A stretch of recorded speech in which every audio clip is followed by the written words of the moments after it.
Assalamualaikum warahmatullahi wabarakatuh. Berikut saya lampirkan ujian akhir semester perspektif sosiokultural dalam pendidikan, yakni mengenai kampanye praktik baik. Baiklah, sebelumnya izinkan saya untuk memperkenalkan diri terlebih dahulu.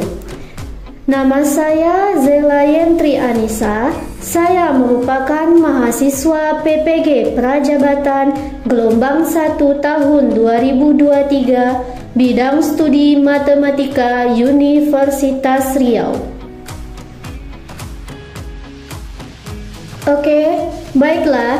Di sini saya akan menampilkan kampanye praktik baik saya yang telah dilakukan pada kegiatan PPL 1. Berikut adalah beberapa dokumentasi penerapan scaffolding pada Zone of Proximal Development atau ZPD dalam memenuhi kebutuhan belajar peserta didik kelas 11 IPA 8 di SMA Negeri 9 Pekanbaru. Untuk hal pertama, bagaimana intervensi terkait penerapan scaffolding pada Zone of Proximal Development atau ZPD?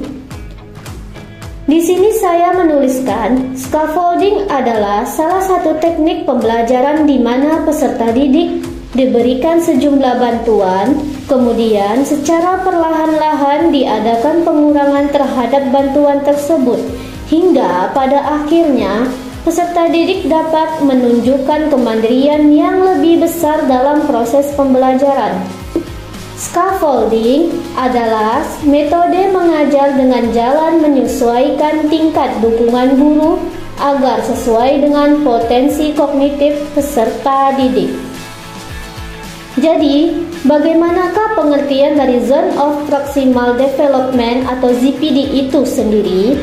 Zone of Proximal Development atau ZPD oleh Vygotsky diartikan sebagai serangkai tugas yang selalu sulit dikuasai anak secara sendirian, tetapi dapat dipelajari dengan bantuan dari orang lain yang lebih mampu seperti guru atau melalui kerjasama dengan teman sejawat. Penerapan scaffolding di kelas 11 IPA 8 pada materi identitas perkalian sinus dan kosinus menggunakan model pembelajaran Discovery Learning atau DL.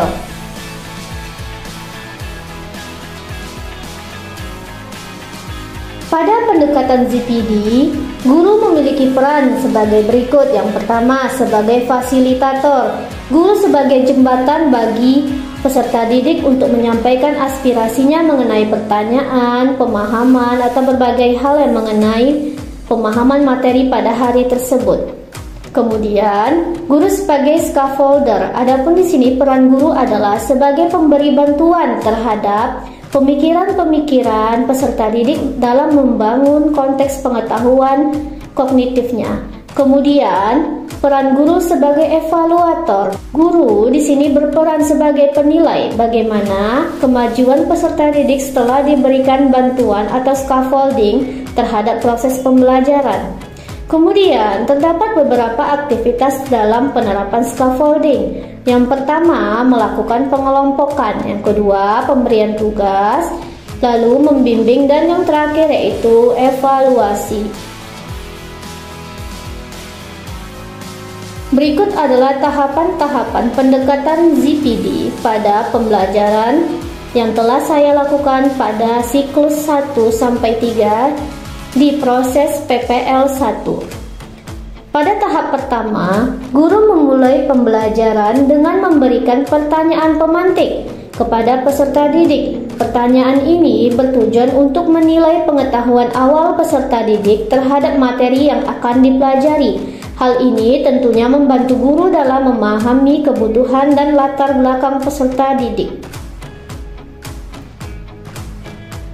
Kemudian pada tahap kedua, tahap ini merupakan tahap orientasi peserta didik pada masalah Guru menyajikan permasalahan kontekstual dan faktual yang berkaitan dengan materi yang akan dipelajari. Guru juga berperan sebagai fasilitator yang menciptakan lingkungan dalam mendorong peserta didik untuk aktif berpartisipasi, berinteraksi, serta berkolaborasi di dalam proses pembelajaran. Kemudian, pada tahap ketiga, guru mengorganisasikan peserta didik untuk belajar dengan duduk pada kelompok yang telah ditentukan dan mencari informasi sebanyak-banyaknya untuk mampu memecahkan permasalahan. Hal ini membantu guru dalam memacu peserta didik untuk mampu berkolaborasi. Kemudian, pada tahap keempat, guru membimbing penyelidikan individu maupun kelompok. Guru memberikan bimbingan kepada peserta didik dalam bentuk dukungan dan arahan. Bimbingan ini bisa berlangsung secara individu atau dalam kelompok. Guru membantu peserta didik dalam memahami konsep, menjawab pertanyaan, dan memberikan panduan saat peserta didik mengerjakan tugas yang diberikan oleh guru.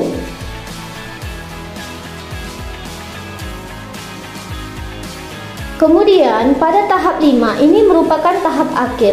Guru melakukan evaluasi untuk mengukur pemahaman peserta didik terhadap materi. Ini dapat dilakukan melalui ujian, tugas, presentasi, atau bentuk penilaian lainnya. Evaluasi ini membantu guru dan peserta didik untuk menilai sejauh mana pengetahuan proksimal atau perkembangan yang telah tercapai berkat bimbingan yang telah dilakukan. Pada video tersebut, setelah melakukan asesmen formatif, guru memberikan link yang berupa refleksi pertanyaan mengenai kegiatan pembelajaran hari ini. Adapun aplikasi yang digunakan adalah aplikasi Mentimeter yang dapat diakses oleh peserta didik melalui gadgetnya masing-masing. Kemudian masuk pada tahap kesimpulan. Adapun hasil yang dicapai, yang pertama, peserta didik akan merasa terlibat dalam pembelajaran. Kemudian menciptakan lingkungan yang suportif dan menerima peserta didik. Lalu peserta didik memiliki kemajuan dalam menyelesaikan setiap tugas yang diberikan oleh guru. Dan yang pada terakhir, peserta didik terlibat aktif dalam diskusi. Kemudian pembelajaran dan replikasi dari penerapan ZPD di kelas 11 IPA 8 adalah dengan penerapan ZPD melalui model pembelajaran discovery learning, kemampuan peserta didik dapat berkembang dan tercapainya tujuan pembelajaran. Baiklah, sekian kampanye praktik baik saya. Terima kasih telah menyaksikan. Mohon masukan, saran, dan kritikan membangun dari rekan-rekan sekalian. Terima kasih. Wassalamualaikum warahmatullahi wabarakatuh.